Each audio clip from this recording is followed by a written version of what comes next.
Hey guys, what's going on? Space Cowboy here. Welcome back to the channel. Before we get into the video, please make sure to hit the like button. It helps the channel out a lot. Also, make sure to hit the subscribe button if you're new to get more Dallas Cowboys content from myself. And also, hit the notification bell to get notified when I go live or post new content. With that shameless plug out of the way, let's get straight into the video. So CeeDee Lamb, new Dallas Cowboy, picked up with the 17th overall pick.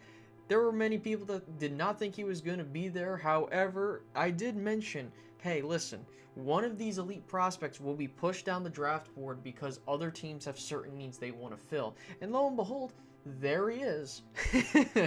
There he is.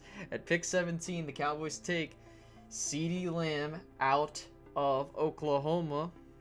And we're going to just go over how it impacts the now and the future, because CeeDee Lamb provides so much flexibility for the Cowboys offense from now going into the future, and there's a bunch of circumstances surrounding that. So with that being said, the first thing we need to mention is, what exactly do we look like on offense now? Well, you have a situation where you have Amari Cooper as your number one. Michael Gallup is currently your number two. You put in CeeDee Lamb as your number three receiver. You have Blake Jarwin at tight end.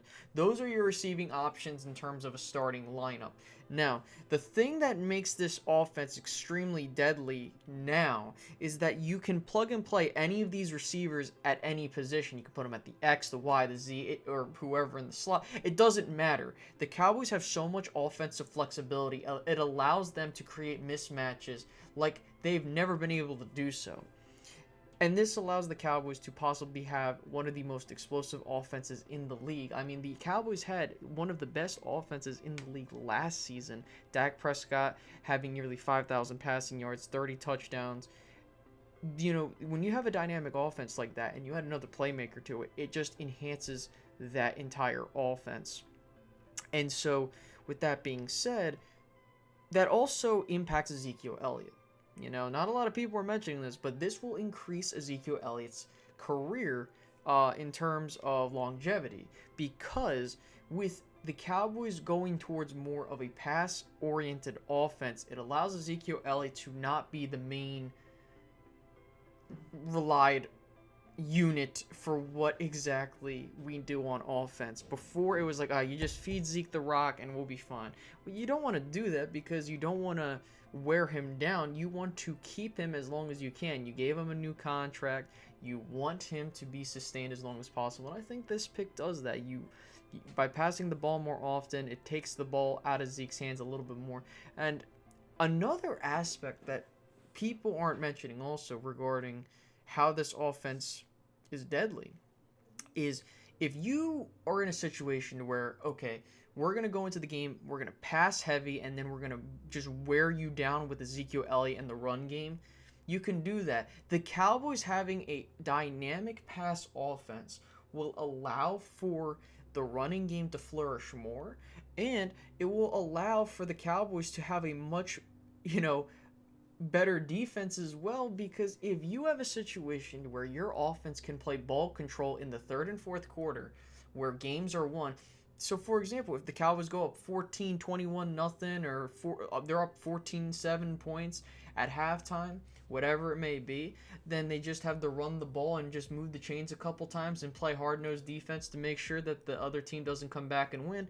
That's a win in my book, and I think the Cowboys can definitely do that with the addition of CeeDee Lamb.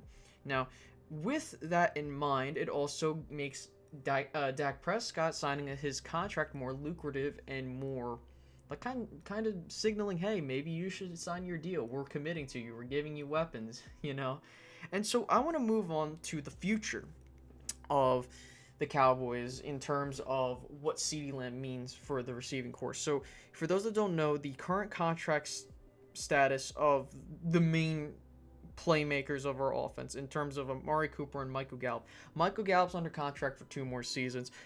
Amari Cooper, while he does have a 5-year deal, he's technically locked in with the Cowboys for 2 more years, and then they have 3 optional years added onto it where they have a potential out after the first 2 years, and they can, they don't have to worry about, there'll be some dead money, but the Cowboys can have some flexibility there, which is smart on their part.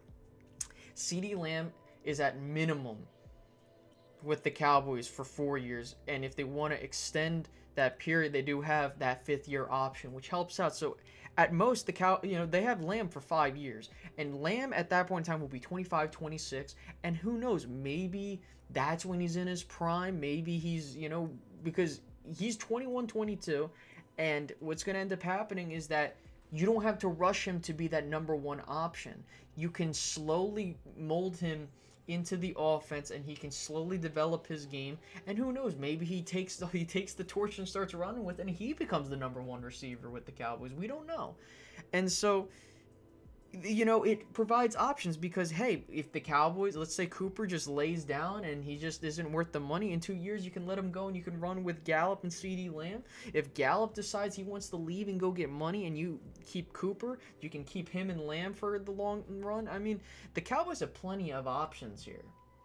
And I think this is the future. I think, analytically speaking, you want to push the Cowboys to their limit in terms of their offensive potential. Yes, I know the defense is important. However, I do think this helps the defense out in the long run. Like I mentioned before, if you're able to get up on a team early, the odds of it makes them one-dimensional, and meaning they have to pass the ball in order to come back.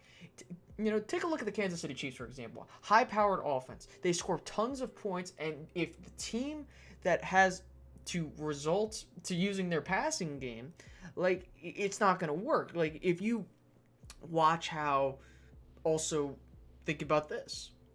The Cowboys now have the ability to pretty much score at will if it is, if they're able to. You can't stack 8 in the box and hope to stop Ezekiel Elliott when you have 3 guys in CeeDee Lamb, Amari Cooper, and Michael Gallup out on the outs, as receivers, because one of them are going to be open. If you double Amari Cooper and you try to, cover Gallup, one of them's going to be open. You can mix and match. It's pick your poison offense. That's how I like to coin it. And with that being said, what exactly do we do from here, right? I think at this point, the Cowboys need to make sure that they can get the most potential out of this offense, because if they want to get where they want to go, they have to put the pedal to the metal. The Kansas City Chiefs won a Super Bowl using a dynamic offense that could score points at will. And what makes this more interesting is the fact that the Kansas City Chiefs, if we're trying to model off of them, if that's the future of the NFL, is having high-powered dynamic offenses, and defenses that can make, some plays here and there. If that's the case, and don't get me wrong, defense is important. I'm not trying to sit here and say the defense is fully fixed. No, I'm not implying that. However, what I will say is this. If the Dallas Cowboys want to reach that, because, look, if you're Kansas City, right? Kansas City can be down 21 points. They were down 24 points in a playoff game against Houston, and they came back in just 6 to 9 minutes. I think the Cowboys have that same potential here. I know people will be like, well, Dak Prescott, Dak Prescott isn't a Patrick Mahomes. Yeah, I understand he's not fully a Patrick Mahomes. However, if you get, and keep in mind, Dak Prescott, I'm not saying, I never have mentioned him being on that same caliber. I don't think you're elite. You have to have a couple solidified years and you kind of, it's like that feeling where it's like, okay, Patrick Mahomes, you've seen him do him a couple times, so now I think he's an elite quarterback. You know what I mean? Like, same thing with Drew Brees, Tom Brady, everybody else. And, Dak Prescott, honest to God, I'm not expecting him to throw 40 touchdowns. I'm just expecting him to... The key thing is to have as many options available at your disposal for your quarterback to be the best he can be. And guess what? Dak doesn't have any excuses now. I've praised Dak for, the longest amount of time, and people know that I'm trying to be fair. I've defended him, but at the same time, you got to understand, when you have these many weapons, and granted, it's a situation-by-situation basis. There could be situations where the coaching staff makes a bad decision. There could be a situation where, someone didn't do a right assignment. Dak might make a bad play, but overall, Dak doesn't have any excuses now. He has 3 wide receivers with Pro Bowl potential. Well, one of them, one of them's a Pro Bowler right now, and Amari Cooper. You have a tight end that can stretch the field. Granted, not Jarwin's not the greatest tight end, but he He's serviceable and he will get the job done. And then you have Ezekiel Elliott, a dynamic running back in the backfield to help take pressure off of you. And, you know, and you have an offensive line that can get the job done. If you can't, like, and keep in mind, it's not like, and Dak Prescott gets the ball out of his hands. I think he was, like, 3rd in the NFL in terms of, like, the speed, the time to get the ball out of his hands, 3rd best. So, I think Dak Prescott will be just fine. Now, to kind of wrap this up as we hit the 10-minute mark, I do want to say this. The Dallas Cowboys have the ability to have a historic, potent offense this season, and I think that it's a possibility that the Cowboys have a really good season. I know I'm saying this a day after the draft has completed, but it's just, you know, it's just an honest assessment, because, you know, I think you would be lying to yourself and being naive if you sincerely think the Cowboys are just going to lay down or they're not going to do anything special on offense. And it's not guaranteed. I'm not trying to sit here and also say, like, oh, you know, the Cowboys are going to put up 50 points a game. No. However, the Cowboys do have that ability now. You know, if you're remember the game where the Packers were up 31-3 at one point and the Cowboys were trying to come back? I can guarantee you that if, you know, yes, Dak threw some interceptions, but if we had CeeDee Lamb in that game, and if he brings that skill set to the Cowboys that he had at Oklahoma, and he has produced with 3 different quarterbacks, so it's not like he, you know, was the byproduct of a really good quarterback. You know, like, look, you can, you know, I think the Cowboys come back and win that game. I think, like, it's just crazy to even think of that, knowing the Cowboys. The Cowboys really haven't had a dynamic passing offense in a long time. I mean, yeah, last year Dak had a fantastic season. I'm not trying to diss that, but, like, I mean, like, scoring touchdowns, being effective that way. Yeah, it happened last year, but, like, I think 2014 was probably the last time where I could say, like, okay, the Cowboys, that was an amazing offense all around. So I don't want to go along that much more. So with that being said, I hope you guys enjoyed it. How do you feel about the CeeDee Lamb acquisition? Do you guys think it's good? Do you think it's, you know, bad? I don't know anyone that thinks it's bad. But by all means, leave that in the comment section below. Tell me how you feel. Make sure, again, to like and subscribe. Hit the notification bell, and I'll be seeing you guys later. Peace out, guys. Bye-bye. I used to live in Sin Cities like Bruce Willis, but I'm Jackie Chan, karate chopping, I'm still kicking. I used to be chopped and screwed, I'm Lil flipping. Now I'm nice, Mike Jordan, so who's pippin'? I'm running man, you the running man, you still slipping. I hit records, you swinging, it's still